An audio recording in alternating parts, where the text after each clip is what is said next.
Bonjour à tous et bienvenue sur la chaîne Esquisse Miniature dans cette vidéo où je vais simplement vous parler de plein de trucs qui se passent en ce moment. C'est donc un vlog et bon visionnage. Avant toute chose, j'espère que en ces périodes très compliquées, vous allez bien. Voilà, tout simplement. J'espère que ça roule pour vous, même si on s'adapte tous un peu comme on peut. Et si, pour une fois, c'est beaucoup plus simple pour les gens qui vivent en pleine campagne que pour les gens qui vivent en ville. Donc voilà, j'espère que tout roule pour vous, sincèrement. Ensuite, je voulais vous parler un petit peu de ce qui m'entoure, donc la nature globalement, parce qu'en ce moment il y a plein de choses qui me travaillent, qui nous travaillent. Je suis pas le seul dans ce cas-là. Et du coup, je vais vous exposer quelques trucs, mais à aucun moment je veux que vous preniez ça pour des conseils, pour des trucs à faire, c'est comme ça qu'il faut faire, pas du tout. C'est juste comme ça que nous on fait, parce qu'on estime que ça nous ressemble un peu plus, mais ça veut pas dire que c'est la réponse à toutes les solutions, enfin c'est la solution à toutes les questions, pas du tout. Ça veut juste dire que nous on fait comme ça, parce que ça nous semble un peu moins déconnant, mais ça veut pas dire que c'est la vérité. Donc prenez ça vraiment de manière très reculée. Alors, si vous le savez, si vous regardez un petit peu mes vidéos, vous savez peut-être que je suis différentes chaînes, du genre Ma Ferme Autonome, qui est absolument géniale, l'Archipel, je pense à dans d'autres registres, Partager c'est sympa, etc. Là, je vous parle vraiment que des quelques qui me viennent en tête instantanément parce que leur nom me fait tilt, mais il y en a d'autres. Je vais essayer de vous faire une petite liste dans la description. Tinkerview, rien à voir, mais chaîne extraordinaire. Enfin bref. Vous savez que je suis un petit peu sensible à tout ce qui est lié à la nature. Même si tout ça est très incohérent avec le fait que je suis également passionné d'impression 3D, du coup d'informatique, de conception 3D, de VR, etc. Donc de trucs ultra high-tech. Alors que dans le fond, mon cœur a beaucoup plus tendance à pencher de ce côté-là que du côté du PC. Mais je vais pas faire de la démagogie ou autre. Le seul truc que je veux dire par là, c'est qu'on est tous obligés de vivre avec une certaine incohérence entre ce qu'on espère sincèrement pour l'avenir et faire avec les outils d'aujourd'hui, en fait, tout simplement.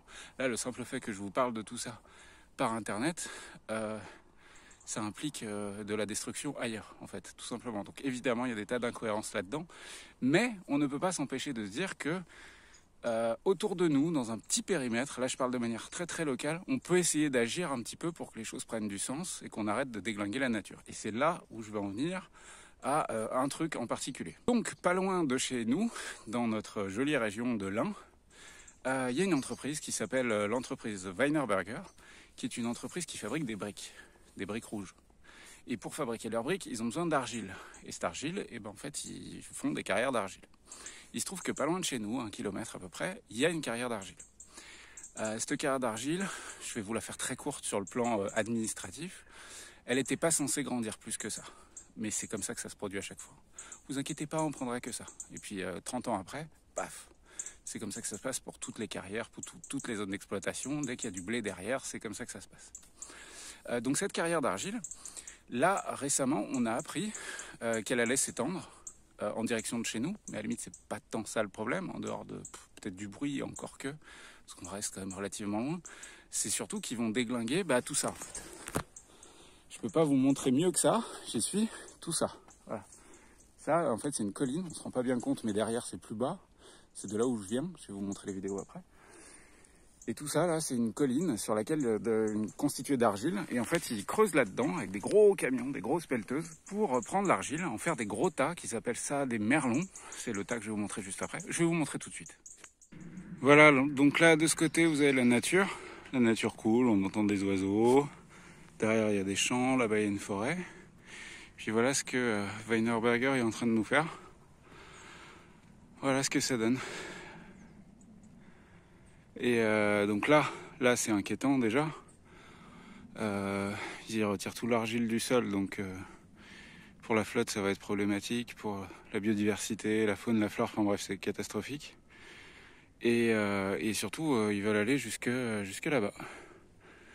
Voilà, jusque là-bas, et puis ils veulent même taper tout ça, là. Toute cette colline, ce coin de nature super quoi. Voilà. Bon, histoire de mieux vous montrer, là j'ai fait quoi? J'ai fait 100 mètres de plus. Donc la carrière que je vous montre qui est là, pour info elle continue encore derrière les arbres qui est là-bas. Et en fait ils poussent vers moi en fait de plus en plus. Et donc leur but, alors là apparemment, vraisemblablement, ça les intéresse pas des masses. Pourquoi ? Parce que le niveau du sol est relativement bas. Et du coup ils peuvent pas creuser assez profond, donc c'est pas rentable. C'est pour ça que la butte là-bas les intéresse. Mais il y a une maison. Mais vraisemblablement ils s'en foutent. Et surtout, ce qui les intéresse, c'est là où je suis. Là où je suis maintenant. Hop. Alors, c'est ce coin-là, là. Voilà. Là, on est sur une butte d'argile. Il n'y a que ça. Là, c'est une prairie pour les animaux. Je suis un peu essoufflé parce que je fais du vélo. Là, c'est une prairie pour les animaux. Là-bas, on a un champ. Alors, c'est de la monoculture, mais c'est quand même mieux qu'une carrière. On a une forêt.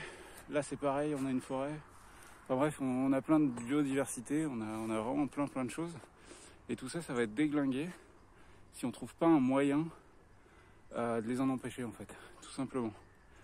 Et du coup, si vous avez des infos à nous donner, sachant qu'on a déjà essayé de taper tous les organismes connus, là je pense à la SAFER, je pense à la FRAPNA, à l'organisme de protection des eaux, la protection des oiseaux, et tous en fait sont désœuvrés aussi parce que visiblement dans la loi, dans les règles, ils sont dans leur droit. C'est-à-dire qu'ils ont le droit, c'est-à-dire qu'il y a des tampons de l'État, de la préfecture qui disent c'est bon, vous pouvez déglinguer cette zone-là. Et moi j'aimerais qu'on trouve un moyen pour les en empêcher malgré qu'ils aient la loi de leur côté. Voilà, tout simplement. Donc voilà, c'est très court, mais au moins vous avez une meilleure idée de ce à quoi ça ressemble et surtout de ce à quoi ça peut devenir. Alors je sais que chez vous, et je le comprends vraiment, encore une fois, c'est pas du tout une critique. Chez vous, tout ça c'est très loin parce qu'on n'est pas dans la même région, on n'est pas voisins. Mais en fait, il faut imaginer que ce genre de truc, ça se produit vraiment de partout. Et qu'à force de ne jamais rien faire pour lutter contre ça, on va se retrouver avec juste du béton partout, quoi. En fait, plus d'arbres. Je vous rappelle que c'est quand même en grande partie grâce à ça qu'on respire.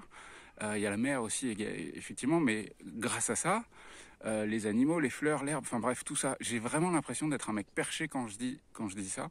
Et c'est ça qui me fout un peu les boules, en fait.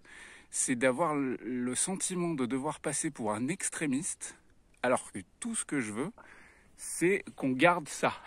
Alors là, vous voyez pas bien parce que c'est le soir, mais qu'on fasse en sorte qu'il y ait encore des terres un peu vierges, quoi, tout simplement.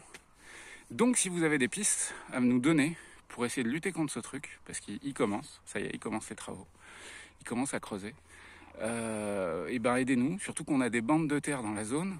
Je vous la fais courte, mais ils nous ont déjà proposé des montants faramineux pour ces bandes de terre, dont on ne fait rien, qu'on prête gratuitement à un agriculteur du coin.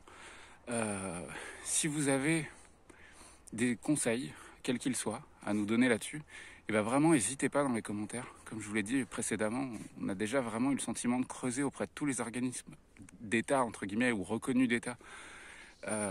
FRAPNA, SAFER, les eaux, protection des forêts, des eaux, Natura 2000, tous ces organismes-là. Et en fait, de par le simple fait que sur le plan des papiers, ça a l'air bon, et surtout parce qu'il y a eu un bureau d'études embauché pour dire que c'est pas grave ce qu'ils font sur le plan,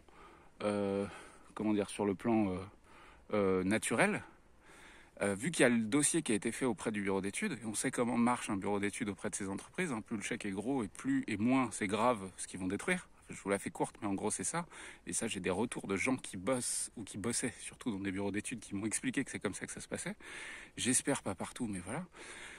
Vu que sur le plan administratif, on a l'impression d'être bloqué, de ne pas savoir quoi faire, pour leur faire perdre du temps, ou pour juste que ça se fasse pas en fait, aidez-nous, voilà, aidez-nous par des conseils, c'est juste ça que je veux dire. On n'a pas besoin d'argent, pas du tout.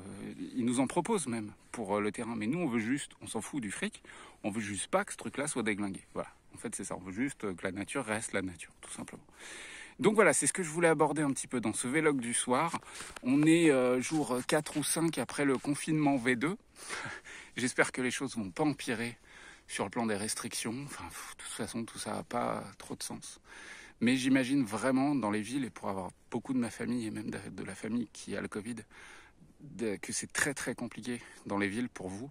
Donc courage à vous, voilà, courage. Et si j'avais un truc à... C'est pas un conseil, parce que j'ai de conseils à donner à personne, mais si je devais vous dire un truc, c'est exode urbaine.